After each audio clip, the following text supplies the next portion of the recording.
Are you having a good time? Are you having fun? Yeah, no, I didn't think so. I don't know anyone who's having a good time right now, especially when so many aspects of our everyday lives are so annoying. A big part of that, if not like the main thing causing that, is probably this whole class struggle thing. Before we dive into the 5 most annoying things under capitalism that socialism would fix, we gotta define some terms, including that one. Most of us live under capitalism, which means that our particular societies are run by the rich people who own the factories, facilities, resources, etc. required to perform labor, the means of production, and the rest of us work for them to survive.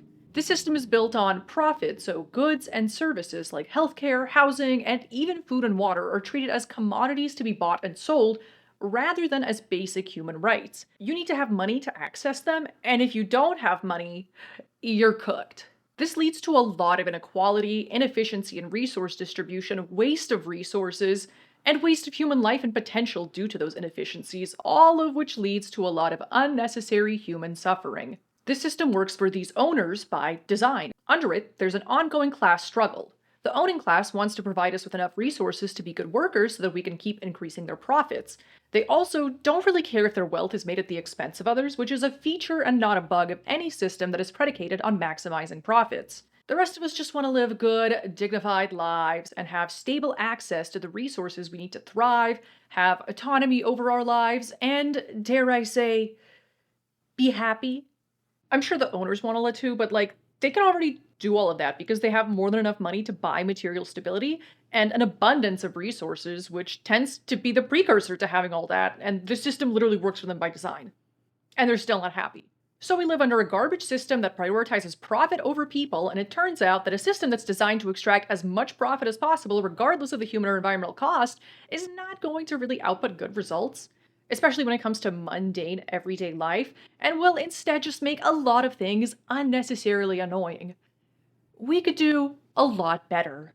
If we had a socialist economic system that prioritized human needs and where workers collectively owned the means of production and were empowered to collectively make decisions about how society is run, like in a real democracy, we could make a lot of changes for the better really fast and make daily life significantly less annoying. Maybe even good. That'd be nice, right? So alrighty, with that out of the way, let's count down the top 5 most annoying things under capitalism that could be fixed under socialism. Number 1 will surprise you. Annoying thing number 5. Cleaning. Man, wouldn't it be nice if the burden of cleaning didn't fall onto individuals? I mean, cleaning is truly one of those universally annoying things that makes existing under capitalism so hard. And it's not like cleaning goes away under socialism. Like, it's not like you're like, oh, we have different relations of production. Now I don't need to clean my house. But it actually could if society wanted to prioritize that. It's not a given, but it could be done. We don't tend to think of cleaning as political, but it is. Disabled people often struggle to keep clean homes. People in low cost of living areas often struggle to get access to basic services like electricity or heat and have to fight rodent or bedbug infestations due to poor building maintenance. Mental illnesses, physical disabilities, neurodivergence, etc. can make cleaning extremely difficult and maybe even lead to a crash. So, like, yeah, you have a clean space now, but at what cost? Additionally, women are often the ones who have to engage in domestic labor even if they work full time, often having to do a second shift at home where they cook and clean for the whole family. And cleaning is hard, especially after a long day at work. Or if you have a disability. I bet a lot of us feel like we don't have as clean of a space as we'd like. You can hire cleaners to come to your home, but that requires money and is thus cost prohibitive for many people, particularly disabled people who are basically kept in poverty intentionally by the government. So the people who would benefit the most from having access to cleaning services are often the ones who have the least access to it. I mean, this is literally why there's people on TikTok who go around doing free deep cleanings for people who have depression, loss of mobility, and other physical and cognitive disabilities or mental illnesses or whatever that make it impossible to keep their space clean. But we shouldn't have to rely on altruistic private individuals with the means to provide these free cleanings, which require them to purchase cleaning product and supplies, have the free time and energy to deep clean an entire space, and have the means to transport all these products and supplies along with them. We can think bigger than a system where altruistic private individuals with the means to give deep cleanings to people who need it go out and do so via self-selection, despite often not making a lot of money off of it. I mean, those types of people truly show us that it's human nature to be generous and to want to help others, and what they're doing is amazing, but that sort of societal role could just be built into how society is structured intentionally. Because everything's made up. If workers collectively owned the means of production and made collective decisions about how society is run, we could simply socialize cleaning and make cleaning services accessible and affordable for everyone, with workers collectively managing that system, of course. It also wouldn't even be that expensive. Here's some math. It's the only math we're going to do in this video, so please enjoy it. For the sake of simplicity, let's just assume that every one of the US's 128.7 million households needed free cleanings once a month. That would be 12 cleanings per year times 128.7 million, with, let's say, an average price of 150 per cleaning, which would be 231.66 billion per year. Administrative costs would probably add 10 to 20% of that price. Let's use 20% just to highball it, and 20% of 231.66 billion is 46.33 billion. So this type of program would cost like 277.99 billion per year, which would be around 2,130 per household per year and about 1/3 of the US's $850 billion military budget. A pretty small price to pay for cleaner homes and less stress. And even if we use 250 for the cleaning price, that's still gonna only be half the military budget. So like, yeah, we could have universally clean homes, but we don't because bomb is more profitable. And even though cleaning hasn't been socialized on a large scale like I'm proposing before, it's definitely doable, and it would make all our lives a whole lot less annoying, right? Before we move on to the rest of the video, let's hear from today's sponsor, Wondershare Filmora. Digital media is a huge part of our lives, and more than half of Gen Z and millennials say they prefer learning through videos. Video content is here to stay. I mean, you are literally watching a YouTube video, but creating it doesn't have to be daunting, complicated, or time-consuming. That's where Filmora comes in. It's a comprehensive video editing software that's easy to use and packed with advanced AI tools that make video creation quicker and easier. Plus, all of Filmora's AI tools run directly on your device rather than in the cloud, which works much faster and uses significantly less energy. Even if you're not into AI, this is still a really nice editing software. This was my first time using it for this video, and I was worried about the learning curve because editing software usually has a pretty steep learning curve. You can just jump in with zero knowledge of editing and just get started. There's so many animations, transitions, effects, etc. just built into this already. It's got a lot of fancy features that you don't need to spend hours learning how to figure out. I actually really enjoyed using this, and this was probably like the fastest I've ever edited a video. Plus, Filmora just introduced their new audio to video feature, which turns an audio recording, like a lesson or a podcast, into a fully edited video with subtitles in just a few clicks.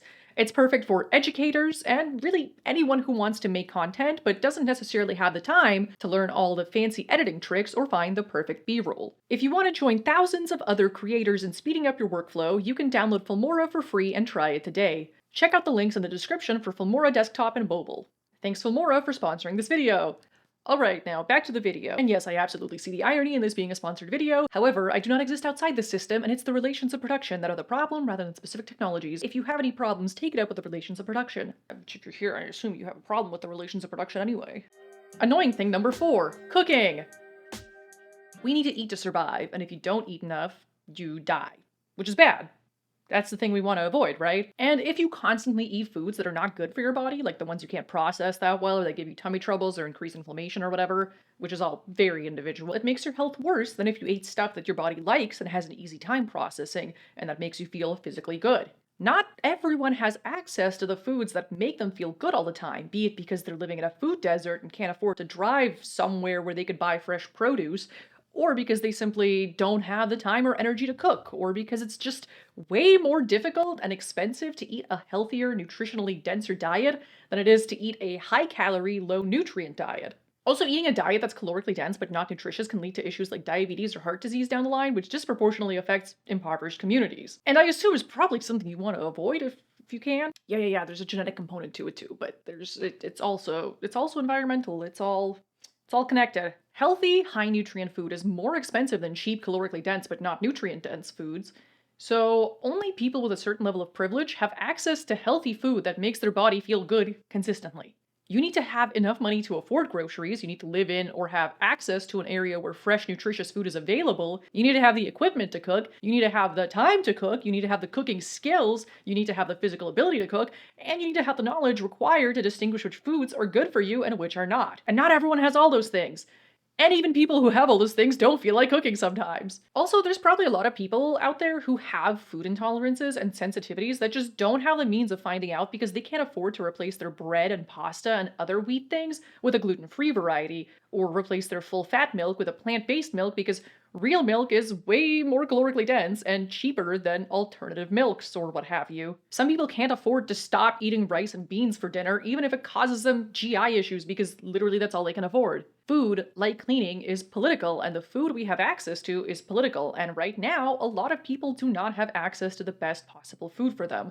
Plus, a lot of people are starving, which is also a really big problem. Plus, even if you do have access to good quality food, it can still be annoying to have to cook for yourself nearly every day or to have to spend money on delivery on days where you don't have it in you to cook. And when it comes to cooking, again, like cleaning, it is also often the woman of the house who is in charge of cooking for and feeding the entire family because domestic labor is typically considered to be a feminine thing to do, which is its own set of issues. So there's a lot of things that can prevent you from cooking and eating the healthiest possible foods for you. There's a lot of ways that cooking can potentially be very, very annoying. Even if it's literally just that you have to like cook for your entire family after a long day of work. Because that's hard. That's already hard, right? Rich people, especially the ones who own means of production, can get around these annoyances of having to buy and cook healthy, nutritious food pretty easily by hiring private chefs and being able to afford whatever they want. But most of us don't have that luxury. I mean, some people are lucky enough to afford food delivery services and can access food pretty quickly even if they don't have the ability to cook that day, but again, that's not affordable for everyone. And again, it doesn't have to be like this, and we don't need to live in a world where people struggle to feed themselves as a result of their material conditions. Under socialism, cooking could become socialized through the creation of subsidized public kitchens, cafeterias, and even meal delivery services since there's already infrastructure for that. Like, imagine a world where you didn't have to cook when you're exhausted and hungry and could instead grab a cheap, healthy, nutritious meal from your local cafeteria, or even get it delivered straight to your door. It'd be so convenient, and it would make it so much easier for people to eat food that makes them feel good, and also free up time for other activities. And you don't even have to do that much to imagine because it'd basically be like having restaurants or meal delivery services, but way cheaper and more accessible for everyone. Because like cleaning, cooking could also be very heavily subsidized, and food could be way cheaper because prices are kinda made up. Plus, cooking has been successfully socialized before. Regardless of what you think about the Soviet Union, they made amazing strides in socializing cooking by introducing factory kitchens and public cafeterias at workplaces and schools, all of which served heavily subsidized, cheap, and sometimes even free healthy meals.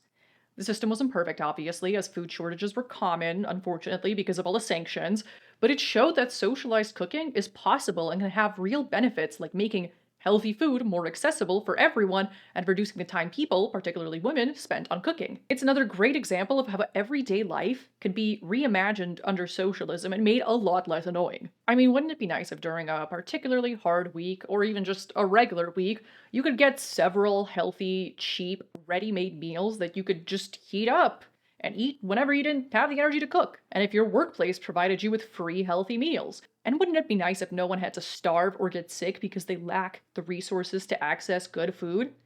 Yeah, that'd be great. That would be a lot less annoying. Annoying thing number 3, housing costs. It can be really expensive to live indoors. I mean, rent and housing prices go up every year, so housing is constantly becoming less and less affordable. I mean, 77% of US households can't even afford to buy a median-priced home. Housing is considered a human right, but under capitalism, it is also a commodity that you can only access if you have enough money. This means that some people do not have enough money to access housing, and this number increases when housing costs go up without salaries rising to match. So when rents rise, homelessness increases. And when people are given housing directly or through subsidies, homelessness decreases. So logically, if we wanted to get rid of homelessness, housing insecurity, and the entire annoyance of having your rent or mortgage go up yearly, it would make a lot of sense to have a system where housing prices aren't constantly increasing, housing isn't commodified, and everyone has access to a home. Right? Like, even if you have stable housing, you would benefit from this system because under it, you wouldn't have to encounter homelessness, which I know many people find annoying, sometimes for the wrong reasons, and you won't have to wonder if you'll have to pay way more to live in the exact same place in a year. A side note, you should be annoyed by homelessness because it's a tragic systemic failure that wastes human lives and generates death and disablement and is just awful. Not because, boo-hoo, homeless person's scary and icky to look at. And not only are those good ideas, but they also literally work when implemented. Finland, which is a capitalist social democracy and not socialist, please don't get it twisted, has implemented a housing first policy to combating homelessness that has decreased long-term homelessness by 68% between 2008 and 2022, which is great. But Finland's residents still pay about 23% of their salary for housing on average because housing is a commodity, as you'd expect under capitalism, though it's definitely lower than the US's average rent-to-income ratio of 30%. So we could think even bigger. I mean, absolutely implement housing-first policies, and also imagine paying no more than 3% of your salary for housing. This has also been done before. The Soviet Union had heavily subsidized housing, so on average, only 3% of one's salary actually went to housing. Oh man, I wonder why the government tells you to hate the Soviet Union so much. I guess it's because they were so oppressive. With their housing, that was 3% of your salary. That's the worst form of oppression, is not having to pay a ton in rent. Oppressive. My family's from there and I have family members that went to the gulag, so I can talk about it. Okay? Chill. I feel like if you had to pay 3% of your salary for your housing, that would probably make dealing with housing a whole lot less annoying. This is possible to do under socialism because housing is treated as the human right that it is rather than as a commodity meant to earn profits for landlords and real estate developers and investors. That's also why countries with the highest home ownership rates are either socialist or formerly socialist. And I mean, yeah, in a system where landlords and real estate developers and investors are not incentivized to extract as much profit out of housing, and where housing is treated as a human right instead, you will logically end up with higher homeownership rates, cheaper housing costs, and better housing stability, all of which leads to less homelessness, all of which would be way less annoying than the current norm in many capitalist nations. Annoying thing number 2: work. Work generally sucks. I know, hot take, isn't it? So many workers are underpaid, overexploited, burnt out, work too long of hours, and get barely any time off, if any at all. And being subjected to all of those things doesn't even guarantee job security if you live somewhere with at-will employment. Even if you make a decent salary and have decent benefits, you're probably still feeling stressed out, overworked, and like you're approaching burnout. At least that's the case with a lot of people I know. According to Karl Marx, capitalism alienates workers from our own labor and the fruits of our labor, meaning that we have no connection to or say over what our work is or what its outcomes are, and are effectively treated as cogs in a machine. And on top of all that, sometimes you have to deal with people who are higher than you in the workplace hierarchy, actively trying to sabotage you, which is honestly the worst. Like, I don't know, have you ever wished you could fire your boss? I sure have. I mean, I yelled at the CEO of the last company I worked at in front of the entire 20-something person office and told him that he sucks, and then everyone got taken out to lunch because of it, so you're welcome for that last free lunch you ever got out of them.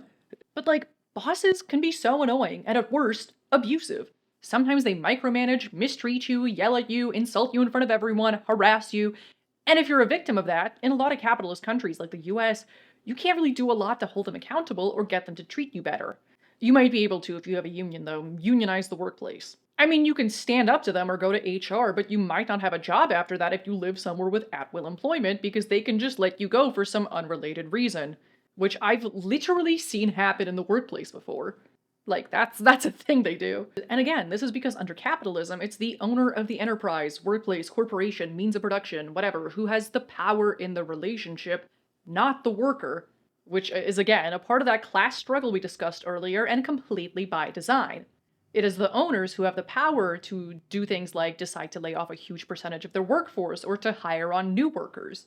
And the worker is basically beholden to them, and if they want to stay employed and maintain their standard of living, they can't really do much to go against their boss. And sometimes middle management also acts on behalf of the owners and acts terribly towards workers, who also often have no way of holding them accountable. It's kind of a mess. And I know, not every country's the US. France has way better labor rights than we do. Some countries have like actual labor rights and like paid time off and maternity leave and stuff. The US does not.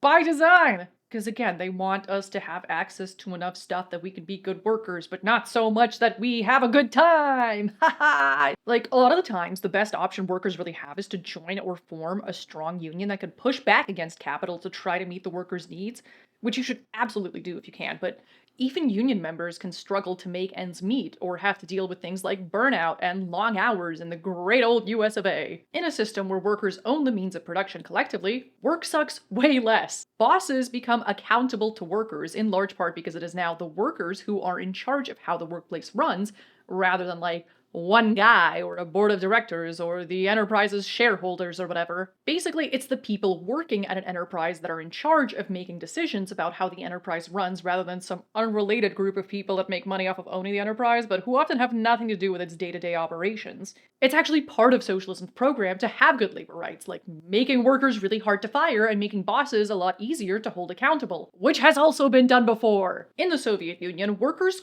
quite literally had the right to fire their bosses, and it was extremely difficult to fire workers. Workers who did get fired were able to contest their firing in court, and about half of all workers demanding their old jobs back were reinstated. So being able to fire a terrible boss and not randomly getting laid off would be pretty great and way less annoying already than not knowing if you have job security or just having to take someone's abuse because they're your boss. We can think even bigger, especially because under capitalism, work in general is stressful and often feels meaningless. So many jobs literally just involve staring at a computer screen so you can make money for a faceless corporation with an owner that you probably feel at best ambivalent and neutral towards, and more meaningful jobs where you get to tangibly improve people's lives like teaching and caring professions often don't pay that well. We are alienated from our labor, the fruits of our labor, and also each other and our own human essence, so a lot of jobs just feel meaningless. Under socialism, rather than working to make profits for an owner that you probably hate, you can work to contribute to society and improve everything for everyone, including yourself, because you're part of society. A socialist system could transform work from a source of annoyance, stress, and frustration to a source of fulfillment. Or at least make it a whole lot less annoying because you'll at least have the power to fire your boss and know that you have job security. That sounds pretty clutch to me, I don't know. I know someone's gonna say a socialism with wage labor is not a socialism that I want, and like, yeah, that's the goal, you just can't have that, like, immediately, I'm so sorry. But as Karl Marx said, for as soon as the distribution of labor comes into being, each man has a particular, exclusive sphere of activity, which is forced upon him and from which he cannot escape. He is a hunter, a fisherman, a herdsman, or a critical critic, and must remain so if he does not want to lose his means of livelihood. While in communist society, where nobody has one exclusive sphere of activity, but each can become accomplished in any branch he wishes, society regulates the general production and thus makes it possible for me to do one thing today and another tomorrow, to hunt in the morning, fish in the afternoon, rear cattle in the evening, criticize after dinner, just as I have a mind, without ever becoming hunter, fisherman, herdsman, or critic. So that's the ultimate goal, but in the meantime, having workers control the means of production, having breaks on how powerful someone can be in the workplace, and creating a system in which managers can be held accountable by the people they're responsible for leading would be a pretty good compromise, I think. Annoying thing number 1, your relationship with yourself. Be yourself!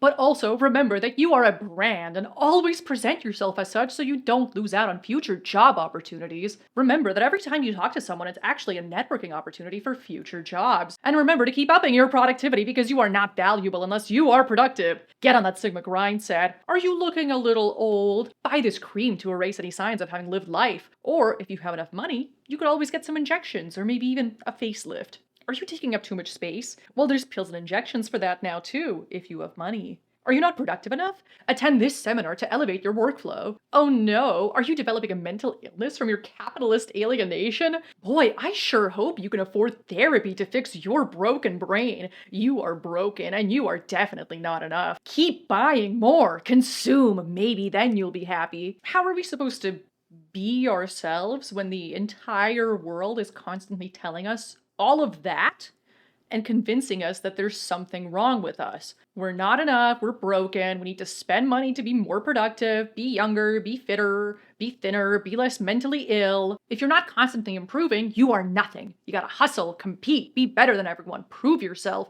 and then consume to fill the void. It's hard to love yourself and to understand who you truly are and what you want when that's the messaging you constantly hear. It's also hard to love yourself when you're constantly stressed out about work or about whether you'll even have the resources you need to survive in the future, especially when everything around you is telling you that it's your fault that you're in your material situation. It's not your fault. It's the system. This is why they don't teach people to be systems thinkers, because it will make them want to get a new system. That's why there's so many annoying people on the internet. Like, just read any comment section. They don't love themselves, and they make it everyone else's problem because, as the consistently mind-blowing I Understood once said, how you treat yourself is how you treat the collective, and vice versa. The way you treat the collective is how you treat yourself. You really need to stop being so hard on yourself, because how you treat you is how you treat the collective. Okay, we are interconnected beings. We are one. So how you treat yourself is how you think that a person can deserve to be treated, because you are a person. So when you heal your relationship with the collective, it calls on you to heal your relationship with yourself. So if you're constantly terrible towards other people, that tells me that you are being terrible to yourself. And there's a lot of people on the internet that you can see being terrible to others. So you know they're suffering inside. They're having a bad time and they hate themselves. That's capitalist conditioning. Self-hatred is not the default state for a human being. So if we really want to move towards more community, collectivism, and togetherness, we do need to work on how we treat ourselves. It's very important. And we need to see ourselves not as separate from others, but as an interconnected force and being. Capitalism creates a society where our relationship with the collective and with ourselves is damaged by default because it's more profitable, and because this system incentivizes competition and only looking out for yourself. And it takes hard work and effort to undo all of that and to love yourself. Meanwhile, socialism creates a society where cooperation is the norm and where our relationship with the collective as an individual is mutually beneficial, symbiotic, reciprocal, dialectical. I mean, you can literally just watch some Soviet cartoons to see what I mean by that, but in the meantime, the path of least resistance is to love yourself. Love yourself. You are who you are. You have no choice. Imagine living in a world where not only do you not have to be stressed out about money or work because you have job security, cheap, stable housing, and access to healthy, cheap food, clean water, and cleaning services, so you're not constantly having to do domestic labor, and where the entire economic system incentivizes cooperation and progress rather than competition and maximization of profits, where you would be considered worthy because you're a unique individual and your worth wouldn't be tied to your job or your bank account, where your work hours were shorter but you still had access to all the resources you need to thrive. I think nearly everyone would feel a whole lot better if that were the case. That'd be a lot of weight off your shoulders. You'd be a lot less stressed out and have a lot more free time to explore your passions, build meaningful relationships, and just be yourself, whatever that means for you. Like Oscar Wilde said in his essay, The Soul of Man Under Socialism, with the abolition of private property, then, we shall have true, beautiful, healthy individualism. Nobody will waste his life in accumulating things and the symbols for things. One will live. To live is the rarest thing in the world. Most people exist, that is all. According to Wilde, under socialism, people will stop trying to strive towards some homogenized ideal by accumulating wealth and possessions and will instead be who they are.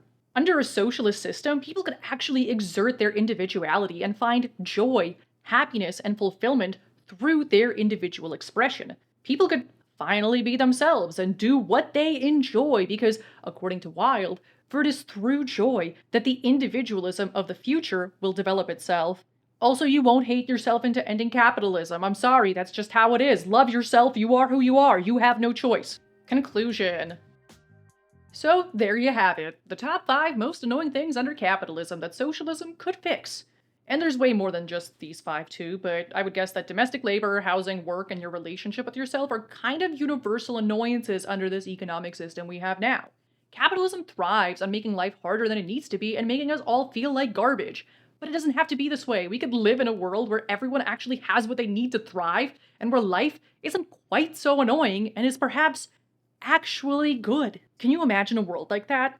If you can imagine it, and it doesn't exist yet, congrats. You are here to build it. So get out there and read some theory and get organized. And go resolve some contradictions. Because revolution's all about resolving contradictions. So definitely do that too. Self-hatred's also a contradiction. Stop it. Stop it. Love yourself. Love yourself. You have no choice. Thanks for watching, and thanks Filmora for sponsoring this video. And remember to check the links in the description box below to download Filmora. This video was made possible by my fabulous patrons on Patreon. If you like my videos, consider joining for early access to ad-free, uncensored videos, behind-the-scenes content, and monthly exclusive patrons-only rant videos that you can help pick. You can also send me a one-time tip on Ko-fi or PayPal. And if you haven't already, remember to subscribe and like the video and maybe share it with a friend if you feel compelled. All of that really helps support the channel. You have no choice in who you are, so you better just love yourself. You're not gonna defeat capitalism by hating yourself. Don't even try. It literally doesn't work. Okay, bye!